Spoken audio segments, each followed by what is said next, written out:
Hello, Pokemon trainers. I am Joe Brown. I am joined by Brendan Lewis, and everybody here. We are excited to bring you the top cut of the X9 Championship League today. Here on this Sunday, we're going to have a lot of fun. I know we had well over, I believe, 140 players through the X9 tournament that started yesterday, and this morning, we got down to 22 players. Those are the players that all went X2 or better during our 8 rounds of Swiss, which is nice to say that we have 8 rounds of Swiss. That means we had a lot of fun Pokemon yesterday. But we are finally down to our top 16 players in the X9 Championship. And Brendan, all top 16, I believe there's prizing for all of them. So they're all going to make a little bit of money back at minimum off of whatever they paid to enter. But one player is going to come away with a nice prize here at the end of today. Yeah, I think the pricing, we've always talked about this at length on some of the shows that you and I have done, Joe, but it always feels like for Pokemon players, the monetary prize is really secondary and you're really looking to come away with the win of the tournament. Oh, absolutely. I would much rather be able to say that I won a tournament than, get 8th in a tournament where I maybe made a couple more dollars than being the winner in a different one. I think like the competitive drive that we have as Pokemon players, I feel like it's definitely first or nothing in our hearts. Totally So agree with you. we actually do, though, since we did have 22 players make top cut, we had a round earlier, like a preliminary round to decide the top 16. So we can actually show off the top 22 players and their teams that we had in the X9 Championship this weekend. So there's a lot of information on screen, but what you can try to see there from players from multiple different regions, not just North America, but including Europe and other areas, is that there is definitely some teams that are influenced by Players Cup standings and performance of some of the top tier Pokemon there. But then there are some other standout Pokemon that really weren't showcased too much in the Players Cup. So Brendan, what are some key takeaways you see from this graphic? Yeah, I think one of the things, and perhaps it's just because it's colored yellow, but I think Zapdos is a Pokemon that's kind of been flying under the radar since the beginning of the format. I know some players have kind of been splashing it onto teams with Life Orb, which is not something we used to see it do in past formats, but it does a lot of damage and benefits a lot from being able to use Max Airstream. So we see Zapdos kind of popping up all over the place. Something I'm a little surprised about is we don't see a lot of Venusaur. I know that Venusaur and Torkoal is one of the most centralizing cores in the format right now that you can just kind of get run over by it if you're not being careful. So only seeing it on 2 teams is a little bit surprising to me. And just finally, just one more thing that I kind of rounded out here is you mentioned the Players Cup as being a kind of an influence on some of the teams that are here.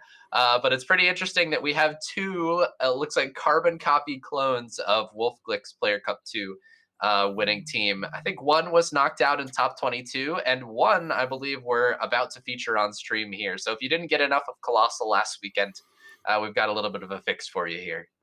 Yeah, I definitely think that there's some.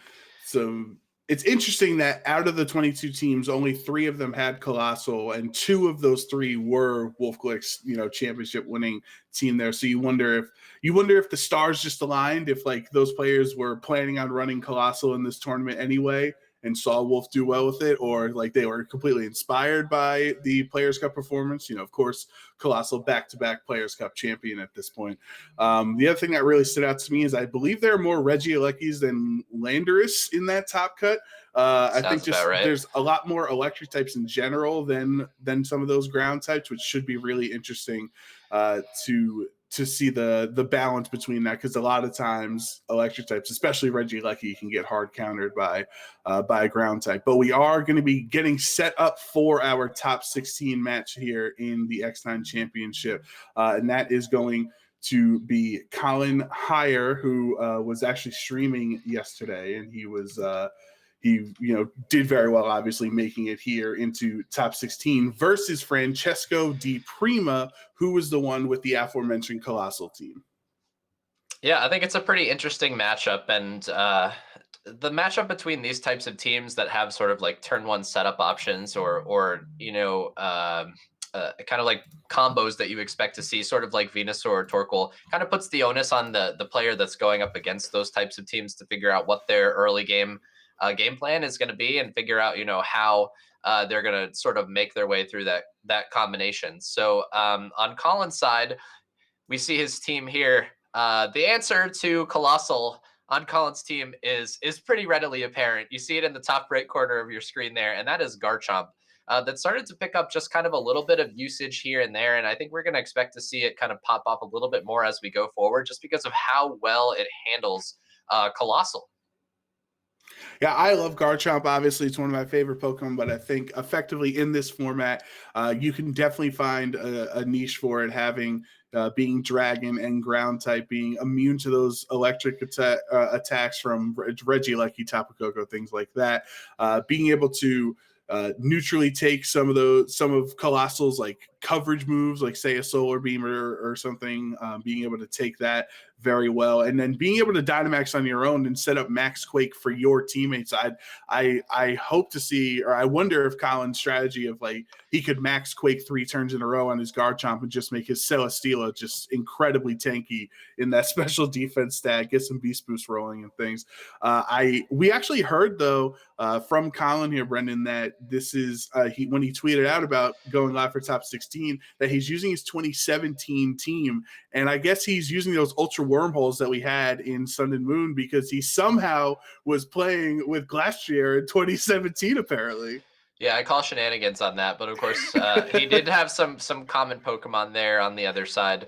But on the other side of the field, of course, we talked a little bit about Garchomp, but we're going to see, like we said, just kind of that copy of Wolf Glick's team, which we know to be one of the most influential teams in the format right now. It's got a couple of different modes.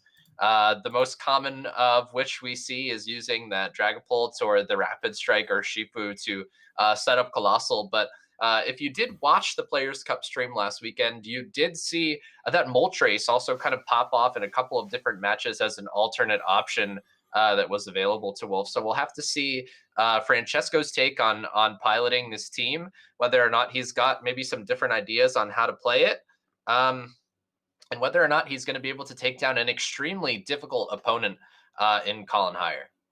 Yeah, I think there was even a round during the Players' Cup where I watched Wolf actually went for the Dynamax on his Urshifu next to Colossal, where he was actually like baiting the opponent into attacking the Colossal there. So there's mind games that Francesco can play because there's a couple of, say three or four Dynamax Pokemon or potential Dynamax Pokemon on his side, and you don't necessarily have to use the Colossal every single game. But we are going into game one here. We are actually seeing it from Collin Heier's side, so we're going to have his perspective on the battle, who he decides what decisions he's going to make. And just so some background information onto how the tournament has been run.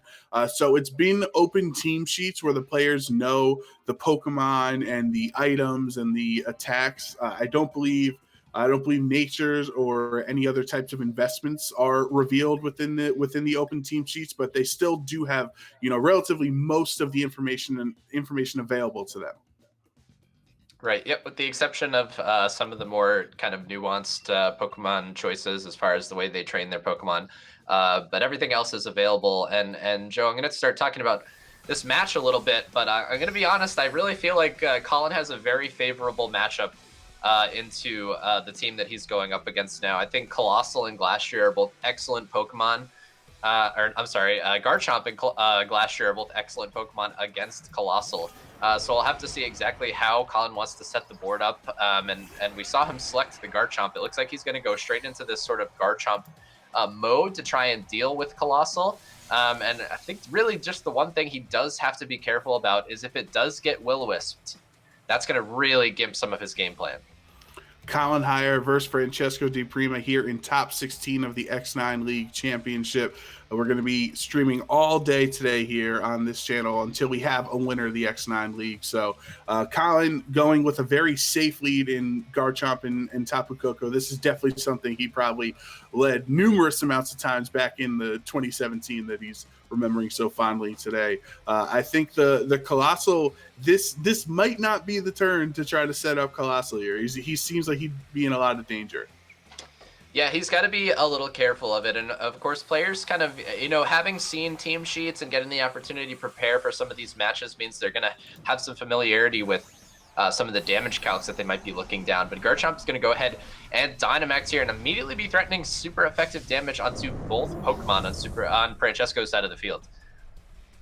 Garchomp will Dynamax. Do we have a Dynamax in retaliation on Francesco's side? No. Instead, it's just a Surf from Dragapult that will hit everybody on the field, critting his own Colossal, actually bringing him down to around 30% of its HP. So speed will raise dramatically thanks to Steam Engine, but at what cost? As it's just been put so low thanks to that critical hit Surf. Heat Wave from Colossal. Garchomp avoiding the Heat Wave. That's pretty big. Tapu Koko getting knocked out before it can even go for anything on this turn. And now Garchomp will use the Max Quake, boosting his special defense by 1 stage. And going into the Dragapult slot, actually, so not even getting a knockout onto Colossal here. And Dragapult sticking around for another turn as well.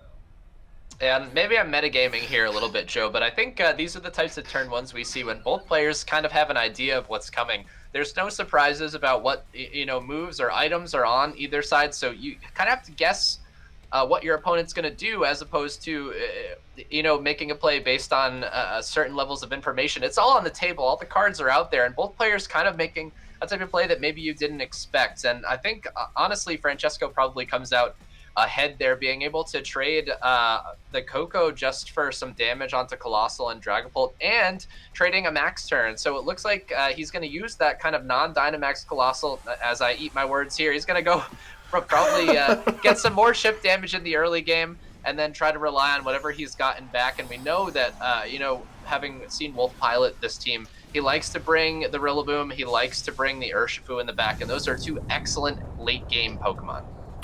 So Colossal will go for the Gigantamax on this turn, a turn late here starting. And Gmax Volcalith will have that weakness policy boost, obviously. +2 into Porygon 2 will do over 50% of its HP there, but Porygon 2 is incredibly tanky thanks to that EVLA. Breaking Swipe, though, from Dragapult into the Garchomp will lower his attack.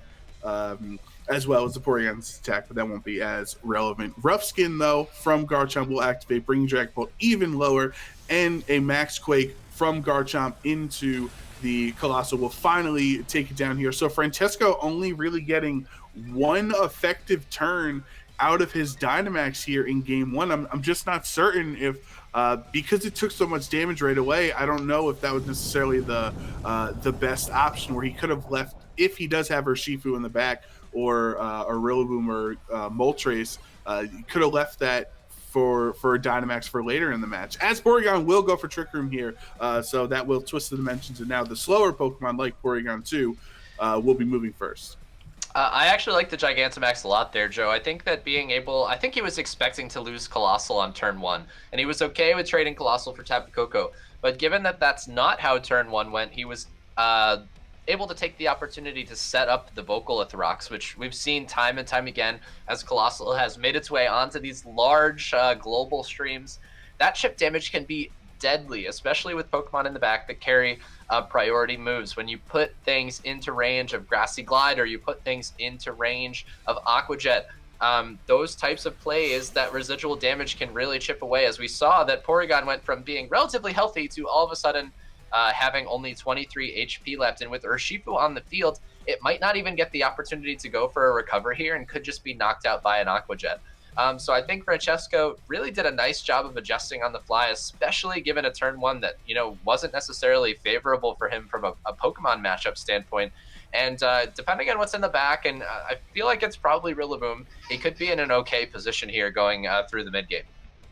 So I guess sometimes it's better to lose the Dynamax battle to win the war in this case. So Porygon 2 did set up Trick Room, though, last turn. So if Urshifu does not go for a priority attack in Aqua Jet, it will be able to move first. But obviously, Urshifu wants to get rid of that problem there in the Porygon. So the very safe Aqua Jet will come down, and Collin will lose his second Pokemon of the match. Max Quake for a third turn in a row from Garchomp into Urshifu. Doesn't even bring it down to close to half. Maybe it's around 60% of its HP. It does have 3 special defense boosts, but assuming that Rillaboom is in the back, it's not really going to matter too much. And the reason that those max swipes aren't doing it as much is because of the breaking swipes from that Dragon Bolt. Dragon Bolt will knock itself out, though, due to Rough Skin recoil, and Garchomp will take a little bit more recoil damage that turn from the G-Max Vocalith, and that will be the end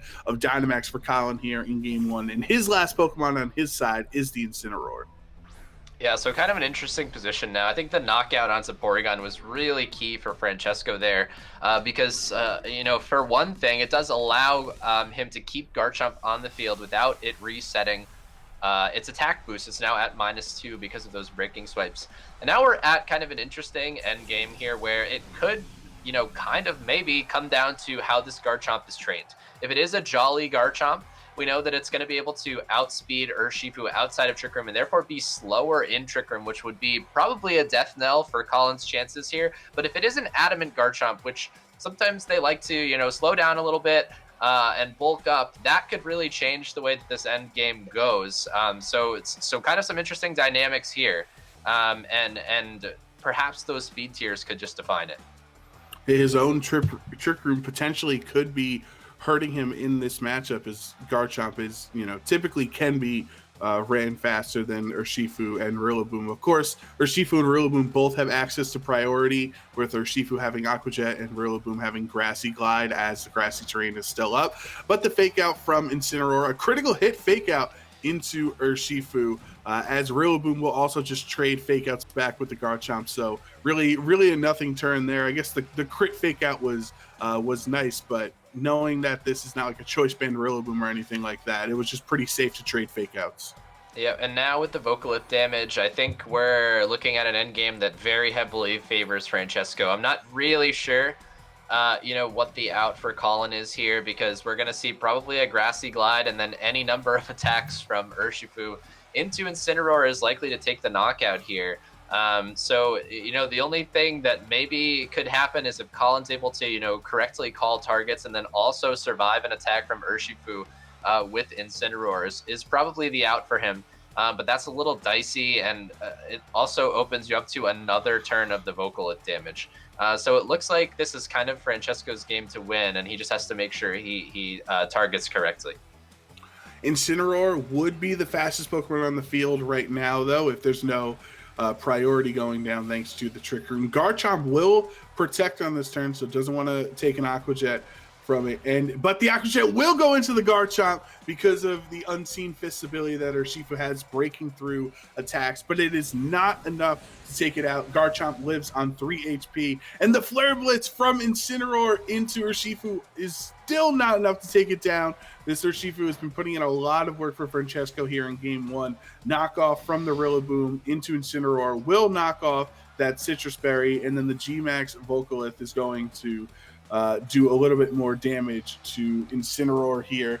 Going to have Grassy Seed or Grassy Terrain recovery here, but this Urshifu has just really been doing a lot of work for Francesco, and finally the Garchomp gets knocked out from the Vocalith recoil. Yeah, and it kind of turns out that the Protect on Garchomp was actually the wrong play. I kind of expected that the targeting there was going to be a Grassy Glide from Rillaboom into Garchomp. It didn't seem like there was really not a reason to go for that play. But then the Aqua Jet, obviously with the Unseen Fist ability, able to go through the Protect, but then surviving there means that Collin missed out on an opportunity to go for damage. And with a Flare Blitz plus an attack from Garchomp, he might have been able to knock out Urshifu there and then follow up with a Flare Blitz from Incineroar into the Rillaboom the next turn. But instead, Garchomp just goes down to those Vocalith, which again, coming through in the clutch. And we're down to the end here, where perhaps the last turn of Trick Room, or maybe there's one more. It's the last turn, and obviously Urshifu wins this one here. Yeah, now it's back to normal, and Urshifu can go for the super effective water attacks into the Incineroar. So that's just maybe a little unfortunate for Collin, not knowing if his Garchomp was going to live the Aqua Jet there. Also, maybe not knowing the speed tiers. But this Surging Strike, of course, will critical hit every time and knock out Incineroar. And Francesco Di Prima wins game 1 against Collin Heier here in top 16. So that actually the one turn of Gmax Volcalith, I'll stand corrected. That was actually pretty decisive in helping Francesco win that game. Yeah, and I think in hindsight, and even at the time, I feel like it was definitely the correct play, especially seeing what Francesco had in the back there with Rillaboom and Urshifu, both Pokemon that arguably do better outside of Dynamax than they do in it, or Gigantamax in their case. So being able to get huge damage onto Porygon, set up that residual damage, and then of course being able to get Porygon into Aqua Jet range in the mid game there was very, very important and well played by Francesco there. I think it's really impressive when everybody in the room knows what's about to happen that you managed to steal a win, especially against a team that seems like it has pretty good options, if not a favorable matchup against you. So I think Collin here in game 2 either needs to find a better way to leverage Garchomp, or he needs to start thinking about a Glastrier option, a Glastrier Trick Room mode that might be able to get him through the early game and then start snowballing into some of those later game KOs.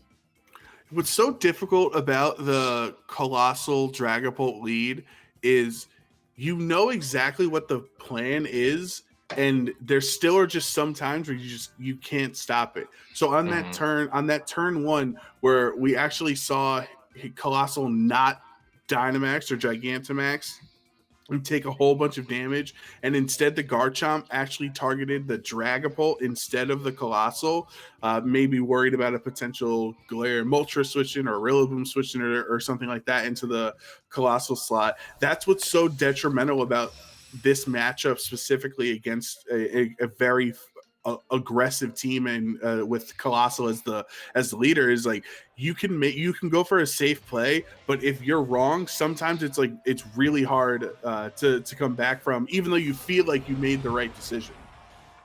Right, and it looks like we're going to get repeat leads here in game 2, Joe, and I think we're probably going to see a different play from both players.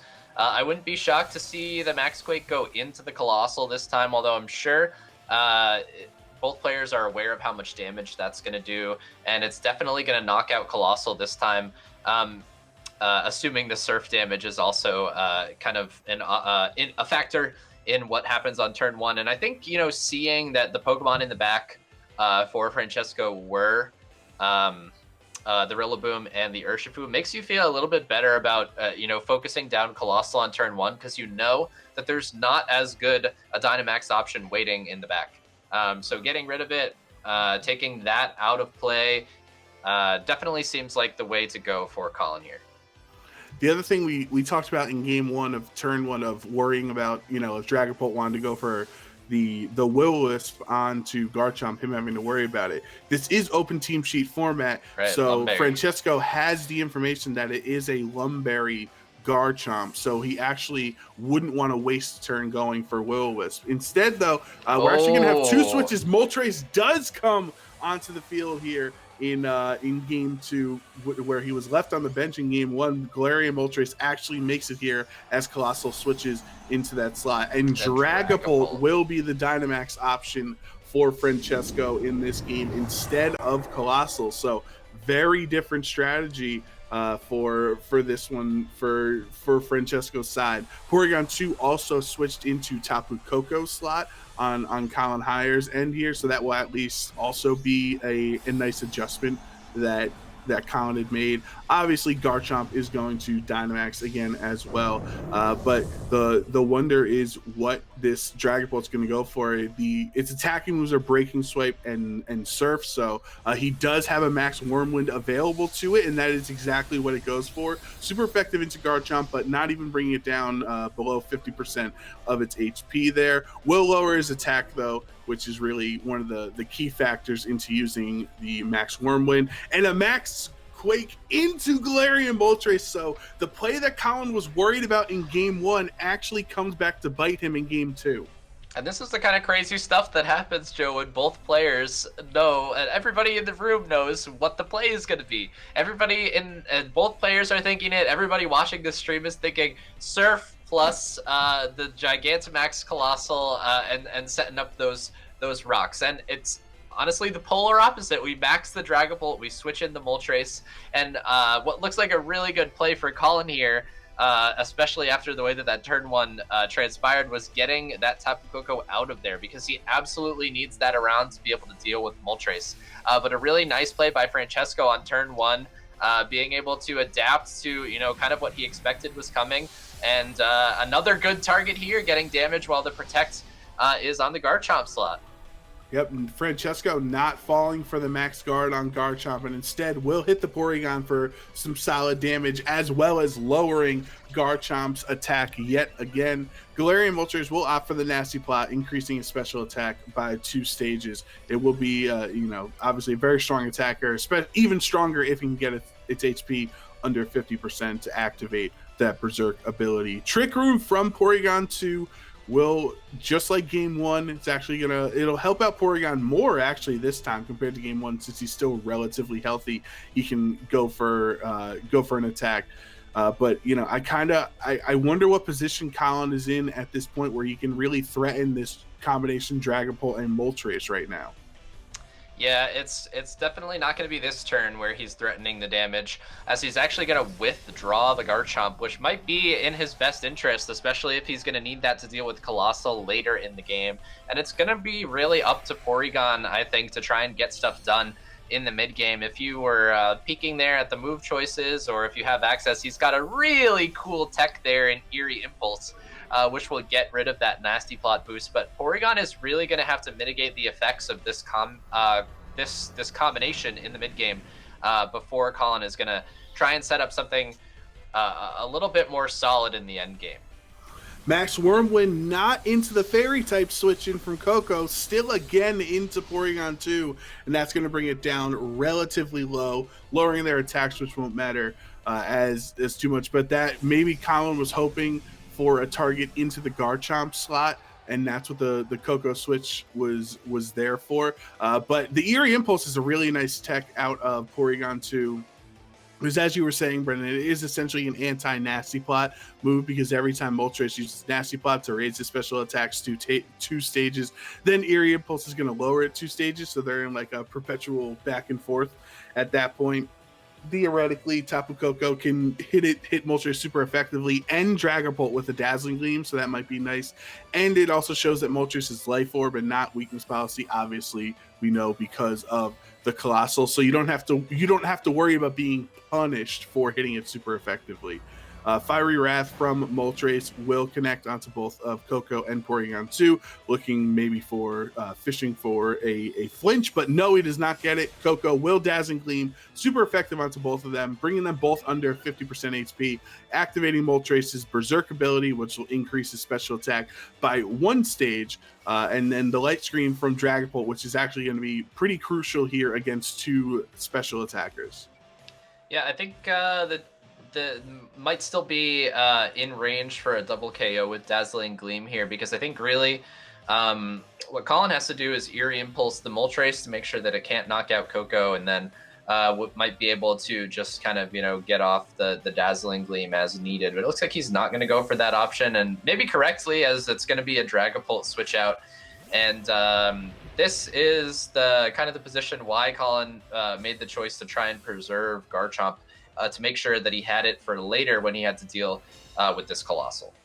Tri-attack into Moltres' Protect as Tapu Koko goes for the Volt Switch into that switching in Super Colossal. smart. That will do some solid damage there. Also lets Collin bring his Garchomp back in without having those attack debuffs from the 2 Max Wormwinds. So Dynamax is off the board in this matchup.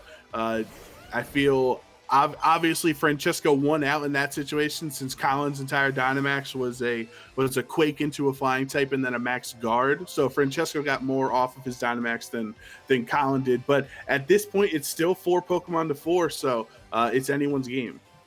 And that was, I think, a really clever set of turns from Collin there, because it looked like he was really on the back foot He didn't get a lot out of his Dynamax. He was very clearly surprised by turn 1 and 2, and maybe even turn 3 with the targeting from the Wormwind, but able to get himself into this position here where he's going to be able to take Porygon, through the mid game with a pretty good amount of health, and he's not really being threatened with a lot of damage. That Moltres really doesn't do all that much damage when it's not boosted by a Nasty Plot or by a weakness policy. So he's going to be able to weather the mid game here, and it's going to come down to smart play in the end game, I think. And this was a good start here by catching the Protect with another Protect and getting a recover out of it as well. So really smart play. Collin is definitely on his game here. Colossal and Garchomp will both protect this turn as Porygon goes for a recover, bringing himself back up to full HP. So the only attack this turn is going to be from the Moltres with the Fiery Wrath into Porygon. But what we saw last time was it really doesn't do too much damage there to Porygon. It's actually very close to knocking itself out from Life Orb recoil. I think it might have 2 more turns of Life Orb left. 2 more attacks if he's not hit by any damage, but the Twisted Dimensions do return to normal, so theoretically Garchomp is the fastest Pokemon on the field again. And do you go for the Earthquake on the Colossal, or do you go for the Rock Slide on the Moltres? Since you're faster, you can take down the Rock Slide. I feel like whatever you choose, it's going to be strong against one and then ineffective against the other. Well, it's tricky, especially because when you Rock Slide here, you run the risk of activating the weakness policy on a Colossal. So you have to be, okay with, if you're going to knock out Moltres here, that Colossal is going to get his weakness policy boost and still do a lot of damage with the Heat Wave to Porygon potentially. But it's actually going to be a switch out and back into Dragapult. So Rock Slide, definitely the correct play here. We'll have to see which one Collin made. It's correct if it hits, but it avoids Dragapult on this turn. Will hit the Moltres, knocking it out. But that would have been a big play for Collin if he got a double knockout from Rock Slide connecting on both. Unfortunately, it does miss the Dragapult switching in though. Porygon 2 will recover though, back up to full HP. So now Francesco is going to have to bring in either that Colossal or reveal his 4th Pokemon. Yep, and it's going to be the Urshifu, which is definitely threatening good damage onto both of these Pokemon and makes the recover from the past turn look all that much better, which Porygon, when it's chipped down, is much more threatened from close combat from Urshifu. But we know this one's Sash, it's not Choice Band, so it's going to be able to take the close combat, and it's more kind of like a at what cost type situation. But of course, the recover definitely making him feel a lot better about this. But he does have to kind of be wary of the Breaking Swipe, which is definitely being threatened from the Dragapult here, which is going to greatly mitigate the amount of damage that Garchomp is able to do. And one of the things Garchomp is unfortunately kind of best known for is how weak it is when it's not carrying Life Orb, and when it's at -1, it really doesn't do a lot of damage unless you're able to get it boosted in some way, and it's looking like that might not be possible here for Collin. The other win con Collin can have here is his once the light screen goes down, his Tapu Koko can really just have a field day clicking Dazzling Gleam against both these Pokemon.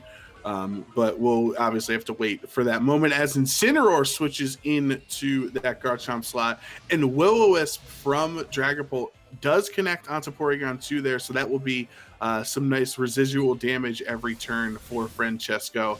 Surging Strikes, though, from the Urshifu Rapid Strike into Incineroar. Obviously, critical hits are not going to care about that Intimidate, so it would have been a knockout if it were not for the Citrus Berry, which should let Incineroar hang on just barely with a little bit of HP so that he can go for a Fake Out next turn. Yeah, he does just barely hang on.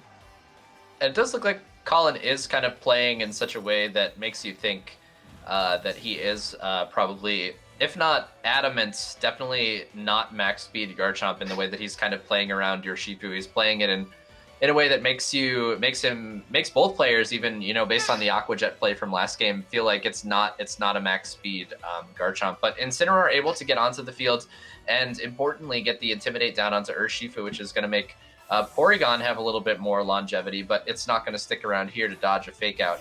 And Colossal is going to get the opportunity to switch in pretty safely. And if this is a Surf, this might be Francesco's win con. No, instead, I was actually thinking the same thing. If he went for Surf and he brought Colossal down to like 2 HP just to get the Steve Engine boost. But that actually would have been bad for Francesco because Porygon went for Trick Room again. So now Colossal being the slowest thing on the field is going to at least get one turn where it can attack before anything else. Collin's going to have to decide, does he want to bring in his Garchomp or his Tapu Koko here, and he opts for the Garchomp instead, knowing that he might not specifically be threatened by too much from the Colossal, especially since he is not Gigantamax. And now that Garchomp is slower than Dragon Ball, thanks to Trick Room, he's actually going to attack the Dragon Ball first, so he doesn't have to be worried about a breaking swipe. Right, and it looks like in the Trick Room here, Porygon is going to be the slowest and be able to reduce the amount of damage being done by Colossal specifically with that Eerie Impulse. And you can't help but feel like over parts of this game, Collin might have liked to have Ice Beam on Porygon, because I think it would have given him a much better way to deal with both Moltres and Dragon Ball and theoretically Rillaboom. But he's making it work with Eerie Impulse, as he kind of uses the Trick Room as a way to just slow the game way down. Both figuratively and literally, where the pace of it kind of comes way down because of Eerie Impulse with Recover. There's not a lot of damage being traded while it's up, and it looks like he's been using it really effectively in Game 2. Eerie Impulse from the Porygon will actually go before Colossal attack, so lowering his special attack by 2 stages. And Solar Beam is the option from the Colossal here, so which is a 2-turn move and not hitting anything that Collin has super effectively. So that Stomping Tantrum will take down the Dragon Bolt here. So not a very effective turn from Francesco there, as our Shifu now has to switch in. Yeah, it looks like he was just kind of, selecting the move that had the potential to do the most damage onto the Garchomp slot. And, that's not going to be a KO in the best of times, and certainly not after its Eerie Impulse, I think. And as a result, Francesco is going to go ahead and cancel the battle there, as Collin really leveraged that Porygon extremely well, using multiple Trick Rooms, a lot of recovers, and of course the Eerie Impulse to kind of slow down what can be an offensive onslaught from those types of Colossal teams. And it kind of makes you wonder, the way that he plays that is, if you're going to be setting up Trick Room so much, why isn't Glastrier, more of a consideration? Because it does incredibly well under optimal conditions against this team. You get to max Quake the Colossal, you get to max Ice everything else. And because of how freely Porygon is able to set up Trick Room, you have to think that it wouldn't necessarily be such a bad option here. No, definitely. I definitely understand where you're coming from, and you wonder what the hesitation is for Glastrier, especially when you see, if you potentially switched it with Tapu Koko in this Game 3, the Koko has really not provided too much utility in these first 2 games. Game 1, turn 1, it got knocked out from full HP. Game 2, I guess it had one nice turn where it did go for Dazzling Gleam, so I guess it was nice there. But I feel like, unless this Garchomp is very slow, if he is slower than the max speed or Shifu potentially is, then I guess the Trick Room is really just like to stop or to help the Garchomp out more than anything else in the team, where you would conventionally see Trick Room being used for like actually slow Pokemon compared to Garchomp, who's especially in this format relatively fast. Yeah, it seems kind of like one of the big goals of the Trick Room is just to make Garchomp faster than Dragapult, to make sure that it's threatening damage in that respect and not being breaking swiped, more specifically breaking swept. But either way, breaking swiped. But yeah, it definitely seems like Collin probably has some options as far as readjusting his game plan if he wants to take them. In defense of Tapu Koko, it is really good against the combination of Urshifu and Dragapult, which we saw it kind of face those Pokemon down a couple times in the first or in Game 2 there. And he did have kind of one Dazzling Gleam that was incredibly important, and a Volt Switch that really kind of keyed certain parts of the mid game. But as we do have access to Collin's feed, we can talk a little bit about how he did opt to go for the Glastrier in this game and lead it alongside Garchomp. So an adjustment for Collin for sure, and we'll have to see how it works out, because he's got kind of multiple viable max options all of a sudden. And he also locked it in with 2 seconds left. And the adrenaline rush of a game 3 of top 16 in a big tournament like this, there was so much going through Collin's mind at that time that it literally took him, a minute and 28 seconds to actually finalize who his 4 Pokemon would be. Francesco also making an adjustment here on turn 1, opting to lead the Galarian, Moltres, and Dragapult instead, compared to Garchomp and Glastrier, the double G lead on Collin's end. Yeah, interesting adjustments by both players. I'm a little surprised to see Moltres, especially given that Collin had led Tapu Koko the first 2 games. This lead is like Tapu Koko bait. If Collin had actually led Tapu Koko, he could have just Dynamaxed it on turn 1 and kind of gone to town. But instead, it's Glastrier, which is sitting on the field. Right now, we know it's carrying the Assault Vest. We know that Dragapult is carrying Will-O-Wisp. And those are not combinations that kind of work out in tandem. So it's going to be withdrawn in favor of Porygon 2, and we're going to see the Trick Room mid-game, and we're going to see Collin probably try very hard to position himself in such a way that Glastrier is getting back onto the field for free while Trick Room is still up, and kind of making the most of the early game with Garchomp. 3 games in a row, Collin is going to Dynamax Garchomp on turn 1. Hopefully for him this time around, it'll be more effective use of Dynamax than it was in game 2. Potentially a Max Rockfall into the Moltres. And Francesco is also going to Dynamax this turn. Game 1 he used Colossal. Game 2 he went for the Dragapult as his Dynamax option. And now in game 3, Galarian Moltres is the Dynamax option for Francesco there. So 3 different Dynamax users in all 3 games for Francesco. It really shows the versatility of this team that he's using here. Will-O-Wisp from Dragapult will connect onto the Porygon 2, which was going to be the Glastrier slot. So that is a nice switch from Collin, because obviously Porygon would rather be burned than Glastrier. And a Max Quake from Garchomp into Dragapult will bring it down to around 30% of its HP, giving both Garchomp and Porygon 2 a special defense boost too, which will actually be huge against this Galarian Moltres, as Moltres goes for Max Airstream, boosting the speed of Dragapult and itself, making them actually both faster than Garchomp for next turn. Yep, and it's just going to be these 2 Dynamax Pokemon. It looks like the amount of damage being done on both sides indicates that it's probably going to be 3 turns of Dynamax that both players are going to get the opportunity to leverage here. But both Pokemon on Francesco's side of the field are faster now, thanks to the Max Airstream, even though Garchomp luckily was able to get that Max Quake off and get its special defense boosted before it needed to take that Airstream. But Porygon coming onto the field safely is incredibly scary for Francesco specifically, especially in the context of that Airstream that just happened. So now Porygon is going to get the opportunity to just set itself up a Trick Room, as it's been doing all set, and it did so well in game 2 specifically, and it looks like Collin's off to the races here. Dragapult will go for the Breaking Swipe onto both of Collin's Pokemon, so that's going to lower both of their attacks by 1 stage. Obviously, Garchomp is not going to appreciate that, but the Dragapult is so low at this point that even a lowered Max Quake is going to knock it out. Max Darkness, though, from Galarian Moltres into Porygon, still really not doing too much damage there, thanks to that Max Quake boost. And that has now been neutralized thanks to the Darkness lowering his special defense by 1 stage. Now that special defense boost is back up, though, as Max Quake again from Garchomp will take down the Dragapult here. So there are no Surf options for Colossal in this matchup, even if he, who knows if he even brought him here in game 3, as Dragapult is down. Yeah, and then we have the Trick Room from Porygon too. So punishing Moltres for the Max Airstream from the previous turn. Now Garchomp is faster than Moltres because Yeah, and Collin is putting his foot on the gas here, and I think really Francesco's knowing that Glastrier is in the back. The out is Incineroar in the back. Okay, I was gonna say, if Francesco had brought, kind of like Urshifu Rillaboom in the back again, that would have been a huge disrespect to the option that Collin had, which was to bring Glastrier.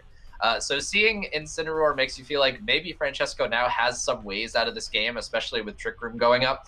But you have to like Collin's chances here. He's going to be able to just kind of go for an attack with Garchomp, and if it gets knocked out, that's fine, because Glastrier gets to come right back onto the field in an optimal position for itself. Recover from the Porygon, which means that Incineroar did not go for Fake Out on this turn because you could just fake out it to stop that recover. But instead of parting shot from the Incineroar, so had the Intimidate, had the Breaking Swipe, now has the parting shot. So this Garchomp is really not doing too much damage at all. You think the maybe Incineroar might switch in again later on just to get another attack drop. But Francesco revealing that Urshifu is his final Pokemon did not bring Colossal in this matchup, and that Max Quake is really doing negligible damage to the Urshifu. He does get 3 special defense boosts, though, so that is what's really helping stop the threat of Moltres in this set, is that he's now technically at +2 special defense, and look how Porygon 2 barely took any damage. I feel like he's going to take as much burn damage as he took from Max Darkness there. Yeah, it probably is. Porygon with special defense boosts is kind of a titan and is even more bulky than it usually is, which is noteworthy. But seeing Urshifu come onto the field really, I don't know, it's looking bleak for Francesco here. I think the switch back into Incineroar is pretty telegraphed here, but I'm not sure Collin hasn't been given a reason to just kind of double target that Urshifu slot. And if you bring Incineroar back in, that's fine. And I'm just going to kind of like stomping tantrum and try attack that slot. He really would like Glacier on the field right now, but I think this position is fine. Francesco's really not threatening all that much damage, although, he's also in a pretty good position to mitigate the damage with another Incineroar switch. But we've seen kind of in game 2 where the pace of the game was much slower, that it heavily favored Collin's side of the field. And you have to feel that way now, especially given he still has a Pokemon advantage. He's got the option to recover. He's got kind of all his tools available to him still. And this turn is just going to be kind of a wash, as Francesco is going to blow the last, or a turn of Trick Room. I think there's one more after this still. Yep, double protect from Francesco, or more accurately, a protect and detect on his end. So no damage from Collin that turn. And it looks like, so it looks like there is one more turn of Trick Room that Francesco has to get through here at this point. But like really, there's nothing at this moment stopping potentially the Porygon from going for Trick Room again next turn if Garchomp and Collin's team can take care of this Urshifu. Right, and I think that's kind of the tricky part here. This is kind of where Francesco can kind of pull it back if he's able to predict correctly what Collin is going to do, because it kind of feels like this is going to be an Urshifu switch back into Incineroar. That's kind of like the play that everybody's expecting. It's a safe switch. But if this is just kind of a close combat into Porygon and Collin gets caught going for an attack instead of recover or something like that, that could be the way Francesco turns the game. But no, it looks like Collin was able to get it correctly here, as Urshifu does kind of switch out. Yep, Incineroar switching back in. So this poor Garchomp has taken so many stat drops at this point. I don't even know if it's worth noting its damage at this point unless it gets a crit. Freeze, though, onto the Incineroar. That's actually just insult to injury there, as this Rock Slide will hardly do any damage, even though they're both super effective. And Moltres flinches, too, from the Rock Slide. So you couldn't have asked for a worse turn for Francesco there. That's really unfortunate. Incineroar does kind of have the unique ability to get itself out of being frozen thanks to Flare Blitz, but it reduces well, that doesn't reduce. Yeah, he had to go for fake. He had to go for fake out there. It removes. And he was not able to thaw. So that's actually a huge freeze for Porygon there to help Collin try to win this set. And finally, Garchomp goes for the Swords Dance. I was wondering when he was going to try to boost himself back up. Pick himself up by the bootstraps or whatever, and raise his attack again finally from the Swords Dance. The Airy Impulse will be negated by the Nasty Plot on Galarian Moltres' end. Twisted Dimensions return to normal, and now it's like, what does that Incineroar slot do? Does he try to break out with a Flare Blitz? Does it switch back into the Urshifu? Collin's up 4 Pokemon to 3, but really, it's an even bigger advantage than that when you actually look at the board state. Yeah, it does feel that way, and this is going to be definitely a double target down into Porygon to try and prevent Trick Room from going back up, but it doesn't look like that's going to be able to happen, even with the Flare Blitz double target. Moltres is just really doing absolutely no damage to Porygon as it's got boosted special defense and is hitting from neutral. But Incineroar actually, I guess, is going for a parting shot there, or not carrying Flare Blitz. I'm pretty sure it has Flare Blitz. I really thought that had to be a double target down into Porygon. But instead, Trick Room is going to go back up. Garchomp got a Swords Dance. I think it's back to neutral now, It's back to neutral, which is really impressive. It's going to get the opportunity to go for attacks now because Moltres just really isn't threatening damage, and a recover from Porygon will make it unlikely to be knocked out this game, I would say, as Moltres goes for the Protect. And with Trick Room up, it's kind of like damned if you do, damned if you don't, because if you knock out Garchomp, you just get Glacier in the back with the Trick Room up. So this position, it's a very slow progressing end game, but you have to like it for Collin. Parting Shot as Incineroar finally thaws will lower Garchomp's attack and special attack and be able to switch out here. But I do like that Francesco puts so much effort into lowering that Garchomp's attack, and then 2 Swords Dances in a row, and he's just like, all right, I'm back in action. Like, he's the entire game plan was, irrelevant at that point. Rock Slide, though, will go into the Moltres Protect. Does connect onto Urshifu, but as it's resisted, does really no damage at all here. So I think, obviously, we can't overstate how important that freeze was, because he could have got the Fake Out and maybe, had a Parting Shot a turn or two earlier. But once you, like you said, Brendan, once this Garchomp goes down, it just lets Glacier come in and start to sweep under Trick Room.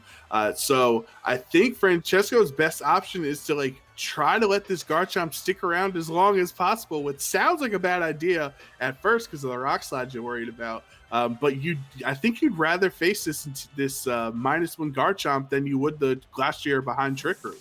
Yeah, that's certainly possible, and Moltres is going to switch out for Incineroar here, and you can kind of see, what the win condition for Francesco is, which is taking 4 knockouts with Urshifu. That's where all of his damage is coming from. Eerie Impulse Porygon is completely shutting down the possibility of Moltres really being the damage dealer for the team, and a Tri-Attack into Urshifu, and it's going to get the Surging Strikes into Garchomp.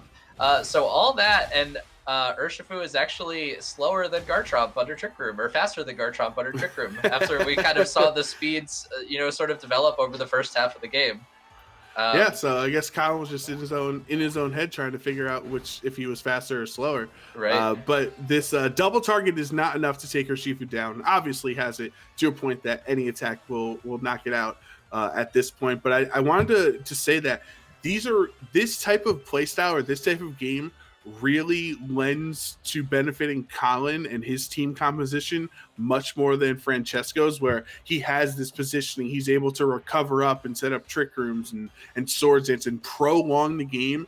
And Francesco, especially with the Colossal option, which he didn't bring in Game 3, but just in general, the play style of this team is much more offensive, much faster games, maybe 5 or 6 turn games, where Collin is really in his element right now.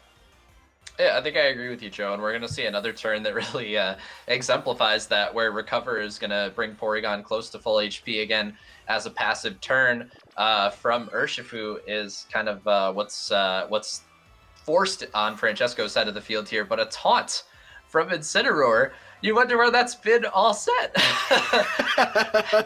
I mean, he knows he's had it all set. It's just Incineroar unfortunately was a Colossal the last game. So he actually didn't bring him there. So this taunt will stop the Trick Room. It'll stop the Recover. It'll stop the Eerie Impulse. Porygon's recovered 10 times this set. Where's taunt from Incineroar been? I mean, I'd have to go back and watch to see if there really was no way to kind of was there really no position for Incineroar to taunt Porygon at any point during this set? Well, he was frozen, so... Okay, there's one excuse. So the Tri-Attack, though, for Porygon 2 will bring Moltres down under half its health, so it will activate Berserk, boosting his special attack.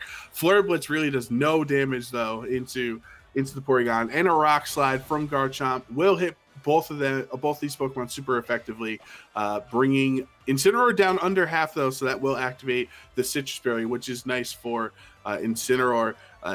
Eventually, Trick Room is going to end its just ends right there. So now this Porygon cannot go for a Trick Room. Do you maybe switch out Porygon to try to get that taunt away so you can try to activate Trick Room again later? Or do you just really see that like the value you've gotten out of it in the set? It looks like he's deciding Oh, you sack it. You he's not sack it switching yet. 10 out of 10 So times, especially knowing that Tapu Koko is in the back. I believe that was that's Colin's true. fourth Pokemon. That's kind of the thing that will seal it here, once it's able to get onto the field. And we spent a lot of time, or at least I did, talking about how, if Garchomp gets knocked out, that's fine because Trick Room is up and Glastrier just has to come in. Well, now we're kind of in a similar situation where if anything gets knocked out here, Trick Room's not up, but it's fine because Tapu Koko gets to come in.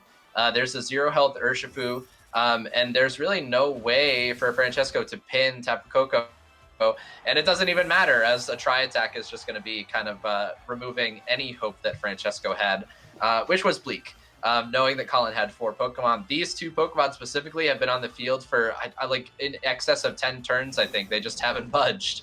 And in a wet noodle fight mid-game, like you said, Joe, and we talked about, it favors Collin very heavily with the recovers going up, kind of the residual chip damage going down. And even though Garchomp is, oh man, it's been intimidated so many times, you wonder how it's still showing its face around here. But it was able to get enough damage down through the mid-game to seal it for Collin, as he's going to knock out Francesco in the top 16 match and advance to the top 8 here. Yeah, that was a really fun game 3. I love that the Garchomp was on the field the entire game.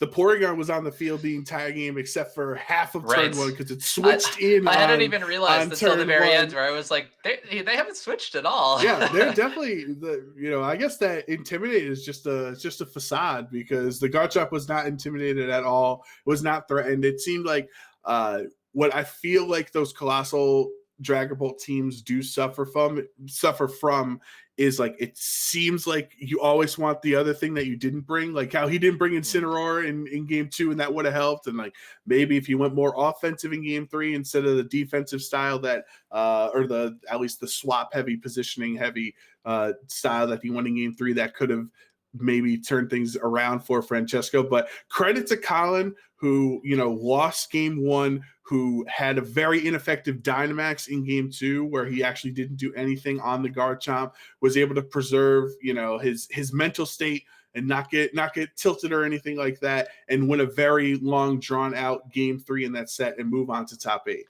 Right. And it did feel at times, you said kind of like ineffective, which is certainly one way to describe it, but it also felt like he was in control, kind of from, turn 3 of game 2 all the way through the end of game 3, where everything was slow paced. You could tell that team really has like very specific conditions. The team that Francesco's running, Wolf's team, very specific conditions that it needs to activate in order to deal effectively with Garchomp.